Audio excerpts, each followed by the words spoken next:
Hola, buenas chicos. Este va a ser el primero de una serie de vídeos explicativos que a lo largo del curso iré subiendo en YouTube.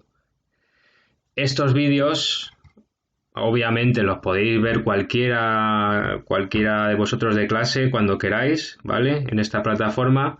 Cuando tengáis alguna duda, queréis repasar alguna parte del tema, pues nada, lo veis. Pero en principio van a ser subidos para la gente que no esté en clase, ¿vale? Para la gente a la que le toque quedarse en casa ese día, pues a la misma hora en la que un grupo de vosotros está en clase, pues el otro grupo que esté en casa a esa misma hora verá este vídeo y media hora después de que termine la clase me entregará respondidas una serie de preguntas sobre mi explicación, sobre este vídeo explicativo, sobre cada uno de los vídeos explicativos.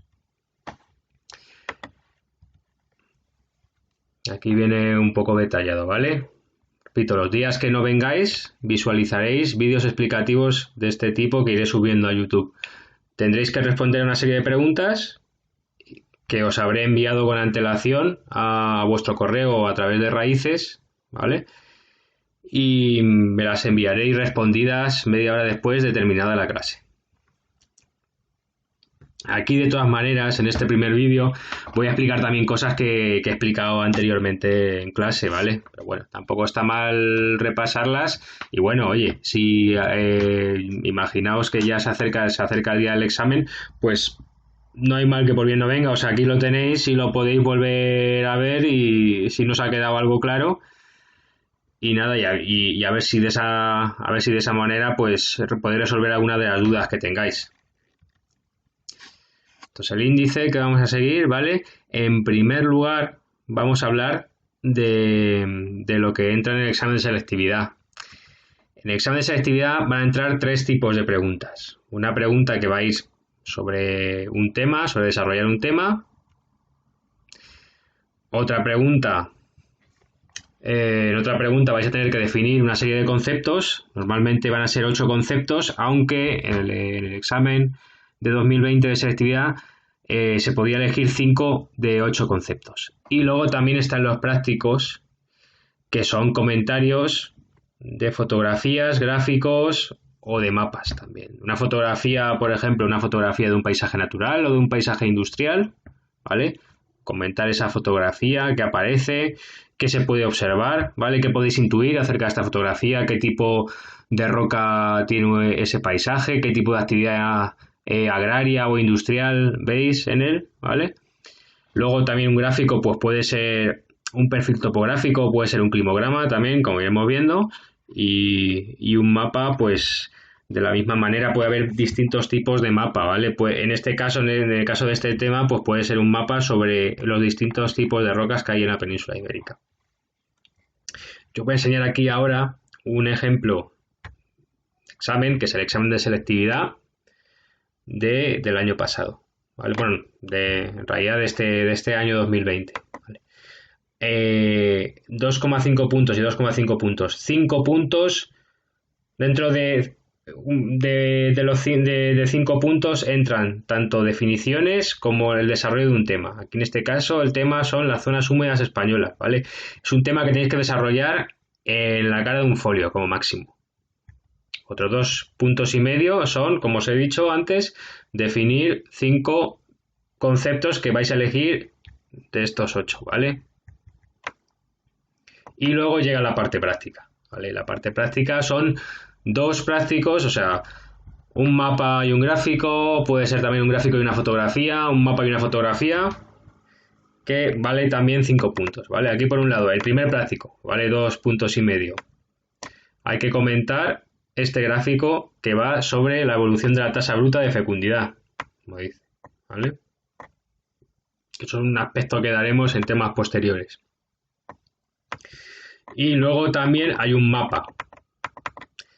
En este mapa, pues lo que hay que hacer es comentarlo partiendo de qué características hay, qué características relacionadas con el tráfico portuario hay en cada una de las provincias señaladas, ¿vale? Para eso tenéis que saber, como lo comenté también en clase, los nombres de las provincias, de España. Los tenéis que tener bien sabidos porque van a entrar de alguna manera u otra, van a entrar en el examen de selectividad. Otro ejemplo, otra opción dentro del examen que podríais elegir sería esta. Aquí el tema desarrollarse el clima de Canarias. Los conceptos son estos, que son diferentes a los que aparecían. Y luego aquí sí que os aparece una fotografía. Bueno, vamos a ver primero el primer práctico, que es un mapa. ¿Vale? En este caso es un mapa sobre provincias con mayor superficie de olivar, ¿vale? ¿Qué provincias tienen una mayor superficie de su terreno agrario dedicado al olivar, a los olivos, ¿vale? Las aceitunas. Y esta es la fotografía que tendríais que comentar, ¿vale? A partir de una fotografía debéis intuir qué tipo de relieve podéis observar, qué tipo de roca, si es posible que podáis ver en esta fotografía, y luego qué tipo de actividades humanas se están desarrollando también, ¿vale? Todo eso se puede comentar a partir de esta fotografía. Aquí también os pongo algunos ejemplos, ¿vale? O sea, de los temas a desarrollar que podrían entrar dentro de esta unidad 1 en la que estamos, pues serían estos. Los tipos de unidades morfoestructurales de España, o sea, los tipos de unidades de relieve que existen en España, ¿vale? Tanto las cordilleras como las depresiones, ¿vale? Luego también el zócalo o meseta, y luego dentro de las cordilleras hay que distinguir entre cordilleras, entre macizos, y luego también macizos antiguos que se llaman las cuencas o depresiones que están cercanas a los macizos, y luego también las cordilleras que se llaman las cordilleras intermedias, las cordilleras alpinas, y luego las depresiones prealpinas que están cerca de las cordilleras alpinas. Ahora mismo os puede sonar a chino lo que os estoy diciendo, pero lo entenderéis más tarde. La evolución geológica de la península ibérica, o sea, toda la historia de cómo se ha ido formando el relieve de la península ibérica, el roquedo peninsular y los tipos de relieve, y luego ya específicamente pues unidades de relieve concretas dentro de la península ibérica y dentro de España en general, la meseta, los rebordes montañosos de la meseta, las depresiones exteriores, las cordilleras exteriores, las costas atlánticas, las costas mediterráneas, que no se ve aquí con este control que tiene esta aplicación, y que lo siento mucho, pero no lo sé quitar, el relieve de las Islas Baleares y el relieve de las Islas Canarias. ¿Qué conceptos podrían caer? Pues todos estos. Muchos de ellos también pueden sonar a chino, pero los iréis entendiendo y veréis que no son tan complicados como parece. Y bueno, prácticos que pueden entrar sobre esta unidad, pues un mapa para identificar las distintas áreas de la península ibérica según los tipos de roquedo, ¿vale? Que veremos los tipos de roquedo, que puede ser silicio, calizo, arcilloso o volcánico, que lo veremos más tarde cuando entraremos dentro de las Islas Canarias, dentro del epígrafe sobre las Islas Canarias. Y nada, y en ese tipo de mapas, que puede ser este, ¿vale? Aquí vemos, esta es la zona silícea, ¿vale? Donde predominan las rocas silíceas, sobre todo el granito. Esta es la zona caliza, donde predomina sobre todo la roca caliza, aunque puede haber otras rocas como la marga.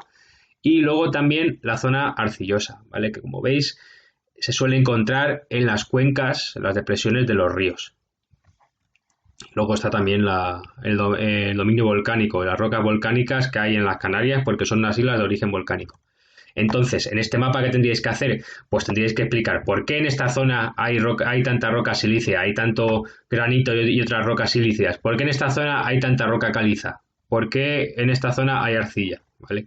Tenéis que ir explicando y cómo se ha ido formando este relieve, qué origen tiene esta roca, ¿vale? Las rocas silíceas, la zona de rocas silíceas es, por así decirlo, la más antigua que hay en la península ibérica. Esto fue lo primero que emergió de las aguas, lo primero que emergió del océano de la península ibérica fue esta zona, ¿vale? Y luego fue el resto. Luego os puede caer también el comentario de un perfil topográfico. ¿Qué es un perfil topográfico? Pues un perfil topográfico, como os comenté en clase, es esto de aquí. ¿Y cómo han sacado esto? Pues han trazado una línea desde un punto A a un punto B, que no se ve por aquí, pero bueno.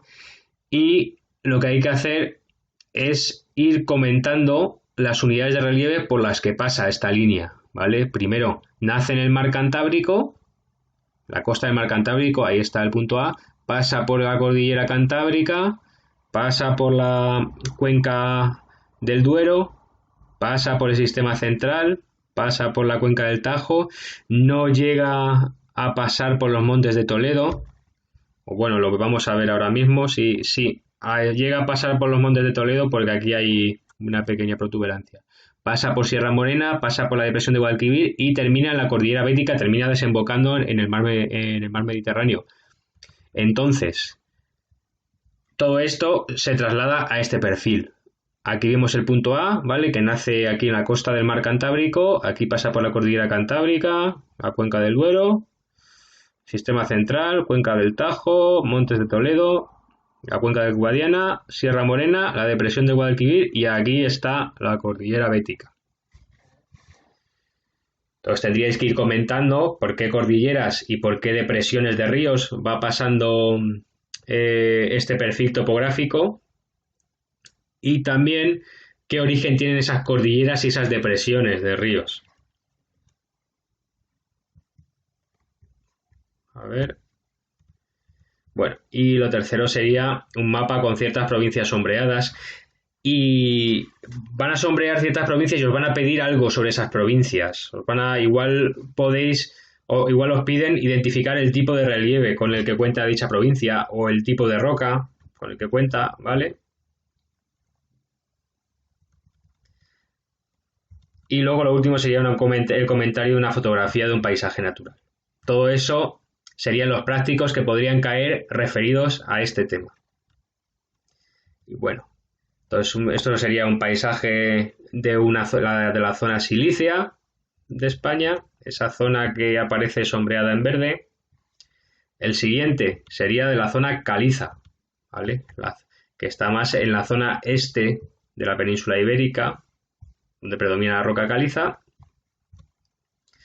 Y bueno, así empezaríamos el tema y en la primera parte vamos a recordar algunas cosas de cursos anteriores, como os comenté en clase de primero la ESO, quizá de tercero la ESO, de geología también. Vamos a hablar de la geomorfología, de los tipos de roca básicos que existen primero en la península ibérica y las unidades morfoestructurales también, las unidades de relieve que existen en la península ibérica. Además también vamos a hablar de la historia de la formación del relieve de la Tierra. Lo primero de todo, ¿qué es la geomorfología? Que es la primera parte de geografía que vamos a dar este año. Pues es la parte de la geografía, o es la rama de la geografía, podríais decir, que se dedica al estudio del relieve. ¿Y qué es el relieve? Pues el conjunto de formas de la superficie terrestre. Relieve pueden ser cordilleras, depresiones, mesetas, valles, dorsales oceánicas, penínsulas, cabos también, etc.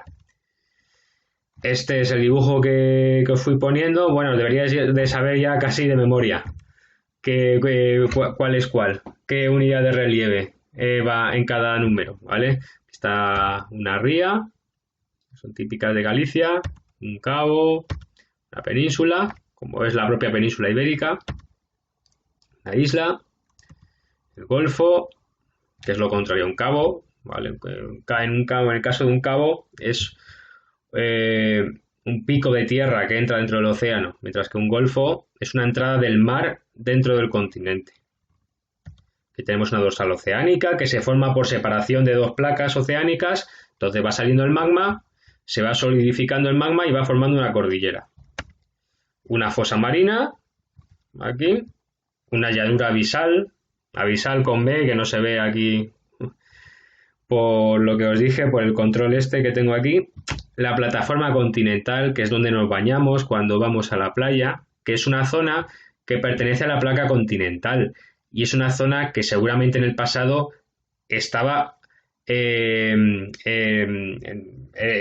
estaba en tierra, quiero decir, que no estaba inundada por el mar, ¿vale? Pero bueno, con el paso de miles de años fue inundada por el mar y se formó de esta manera el Golfo y la playa donde nos bañamos.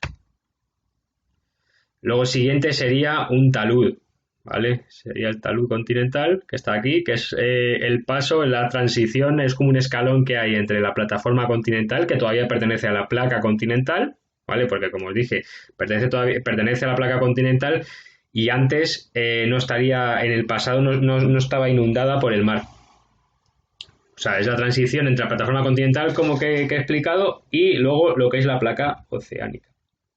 ¿Vale?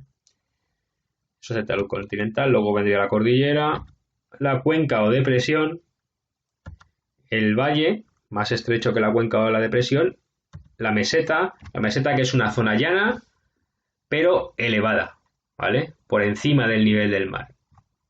En la península ibérica tenemos la llamada meseta central, que es donde nos encontramos nosotros en Madrid. En Madrid nos encontramos en la meseta central y dentro de la meseta en la cuenca del Tajo.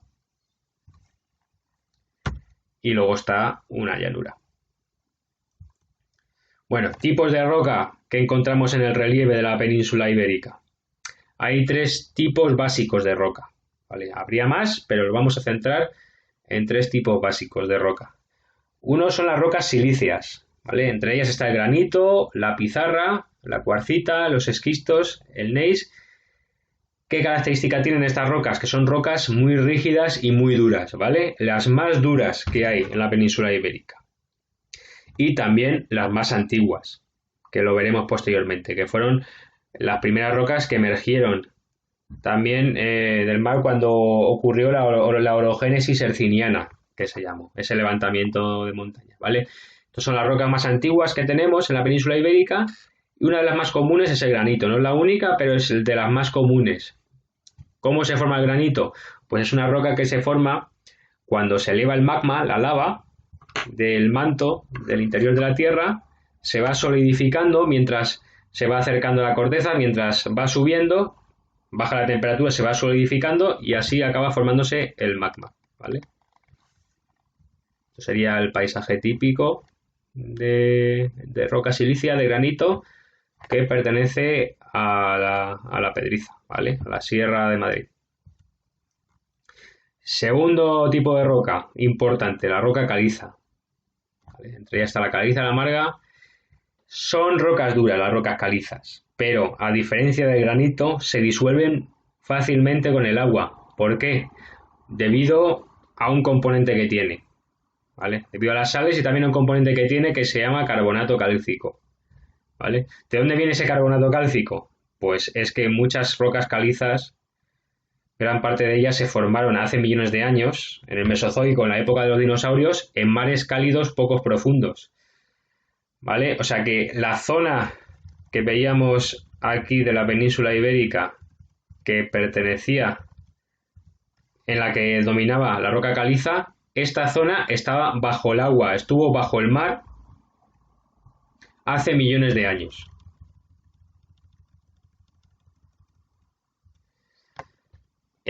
Siempre que veamos roca caliza, siempre que veamos un paisaje en el que domina la roca caliza, pues nos puede dar una pista de que ese lugar, de que ese paisaje, ese relieve estuvo bajo el agua, ¿vale? ¿Cómo se fueron formando las rocas calizas? Pues a partir de rocas sedimentarias a las que se fueron añadiendo restos de organismos marinos que iban muriendo en el mar. Esos organismos marinos se iban depositando en el fondo del mar, donde estaba la roca caliza, y poco a poco se iban llenando de carbonato cálcico. ¿Por qué? Porque el carbonato cálcico está muy presente en el esqueleto de esos organismos marinos. Actualmente se siguen formando rocas calizas, sobre todo en la zona del mar Caribe y también en los alrededores, en parte de las costas de Australia, ¿vale? Normalmente suele ser en mares cálidos poco profundos, como aparece aquí, ¿vale? Y como os dije, se disuelve fácilmente con el agua y es por eso por lo que vemos este tipo de formas tan extrañas en zonas donde domina la roca caliza, ¿vale? Barrancos también, gargantas muy pronunciadas. Y luego vamos con el tercer tipo de roca básica que encontramos en la península ibérica, que es la arcilla y otro tipo de rocas sedimentarias como el yeso. Y estas, a diferencia del granito y de la caliza, son rocas muy blandas, ¿vale? Son rocas muy blandas que el viento y el agua las transporta con facilidad, ¿vale? Las erosiona enseguida, ¿vale? La arcilla, aunque es impermeable al agua, como pone aquí, es muy blanda y entonces la arrastra fácilmente el agua, la va arrastrando fácilmente y se fractura con facilidad. ¿Dónde abundan la arcilla y este tipo de rocas sedimentarias que vienen de la erosión? son abundantes en las cuencas de los ríos y en las zonas llanas, ¿vale? Todo este tipo de rocas sedimentarias pues han ido bajando de la montaña. Son restos también de... Hay restos también de rocas que han sido transportadas por el viento y por el agua desde la montaña, desde zonas más altas a zonas más bajas. Luego, por eso en las zonas bajas suelen estar llenas de arcilla y este tipo de roca. Bueno, pues estos tipos de roca básicamente componen distintos conjuntos de relieve o unidades morfoestructurales, que es como se le llama también a las unidades de relieve, a las cordilleras, a las mesetas, a las cuencas, ¿vale? Lo que hemos hablado. Siempre que os pidan comentar una unidad de relieve, o sea, una unidad morfoestructural, tenéis que tener en cuenta siempre su estructura geológica y su modelado, ¿vale? Un apartado para su estructura geológica y otro apartado para su modelado. ¿Qué tenéis que contar sobre la estructura geológica? Pues por un lado el tipo de roca, ¿vale? El tipo de roca que tiene. Vais viendo si es una roca más o menos dura o blanda, si puede ser silicia, caliza, arcillosa, ¿vale?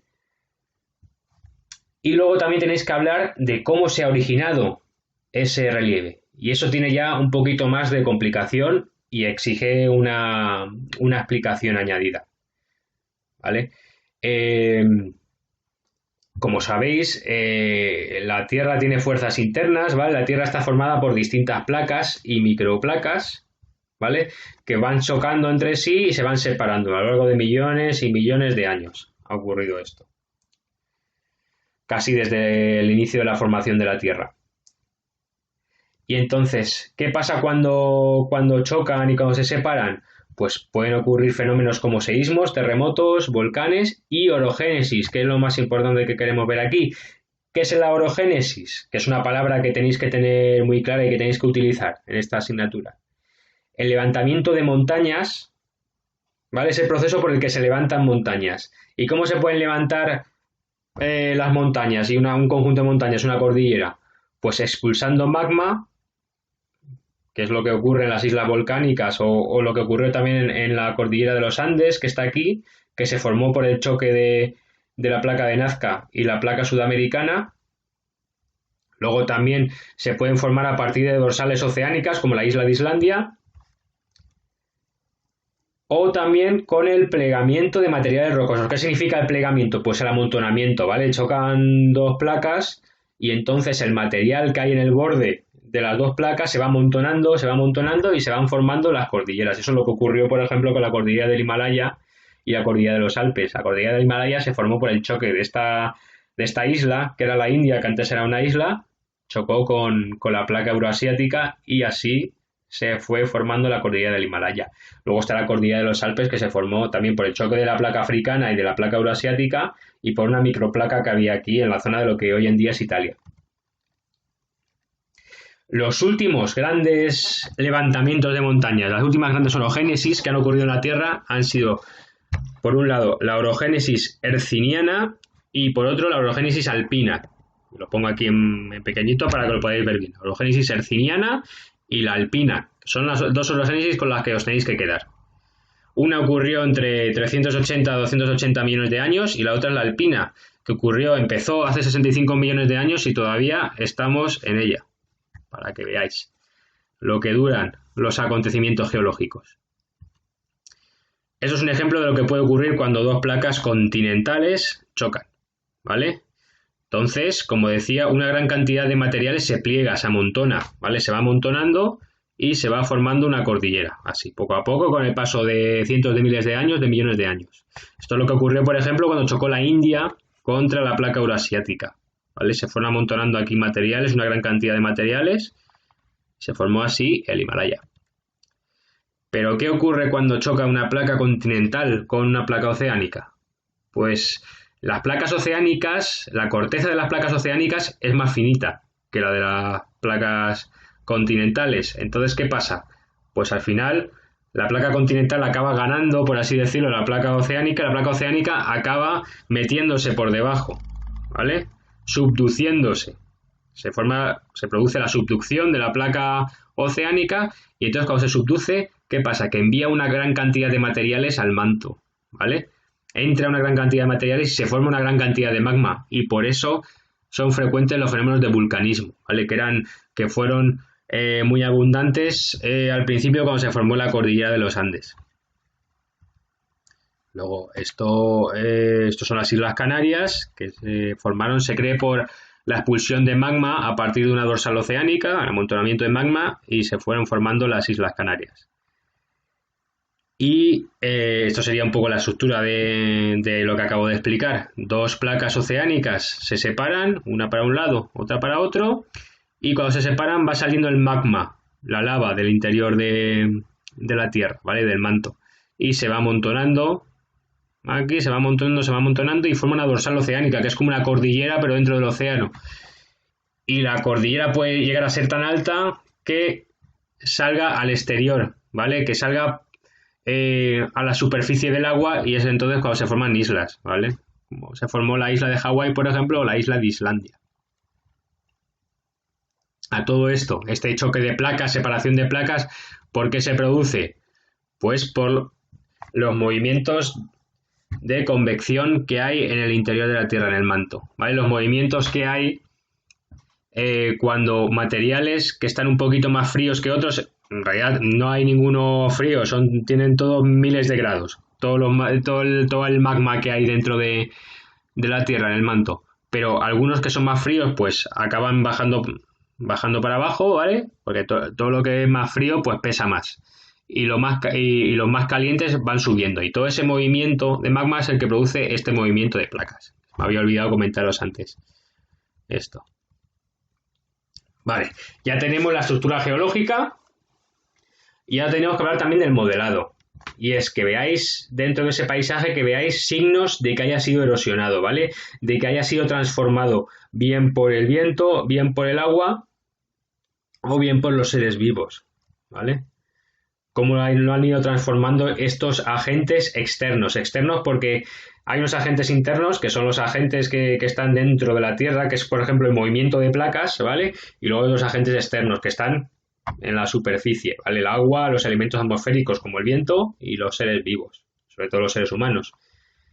Y bueno, según el tipo de roca, si es más dura o más blanda, pues la erosión afectará de forma distinta al relieve.